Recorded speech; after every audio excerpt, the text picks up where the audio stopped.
A 23-year-old woman steps out onto the balcony of her family's cruise ship cabin for an early morning cigarette, and then she ceases to exist. There is no splash heard in the water below.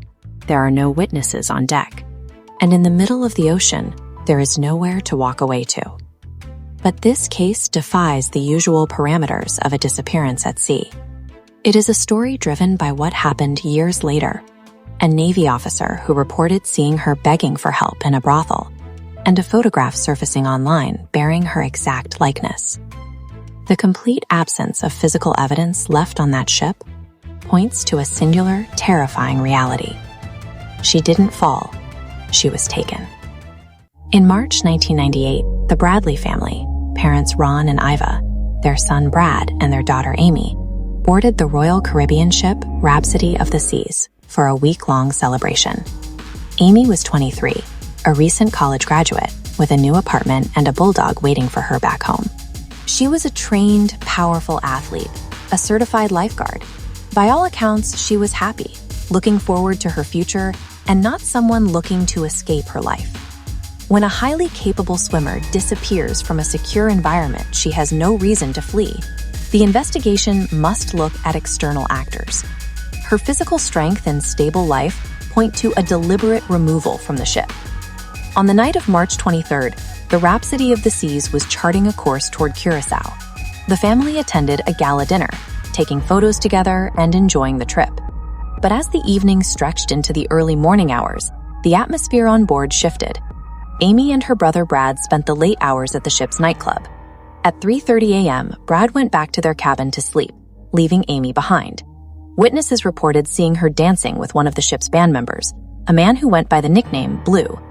Nearly 2 hours later, at roughly 5:15 a.m., Amy's father Ron briefly woke up. He looked toward the open sliding glass door of their cabin and saw Amy sleeping peacefully on a lounge chair on the balcony. Satisfied she was safe, he went back to bed. When he woke up again just 30 minutes later, at 5:45 a.m., the chair was empty. Amy's cigarettes and lighter were still sitting on the table. She had left her shoes behind. Vanishment from a private balcony in under 30 minutes, while leaving behind shoes and personal effects, indicates a level of precision rarely seen in accidental falls. This window suggests a targeted, coordinated event.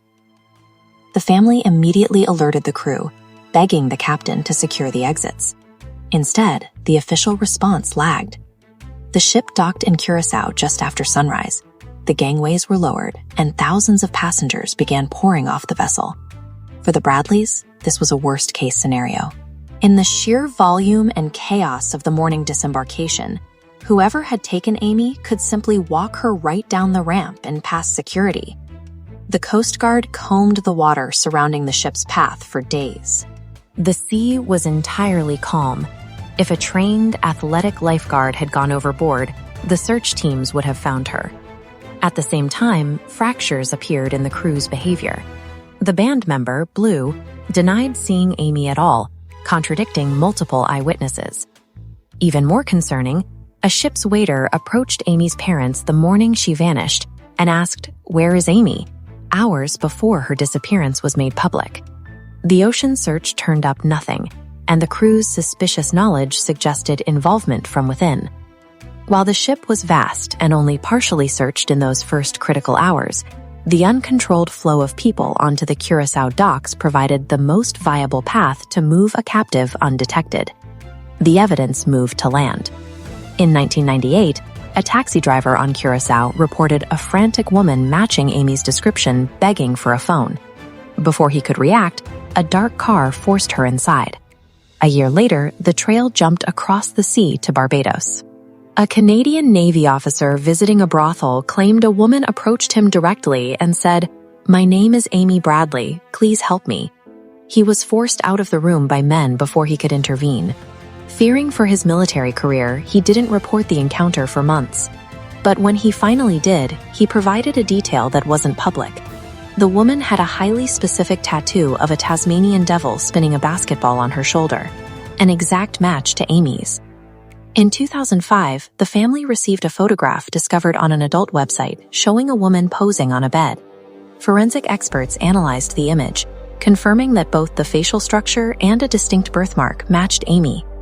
These sightings, spanning multiple years and islands, share specific physical markers that point to a coordinated movement.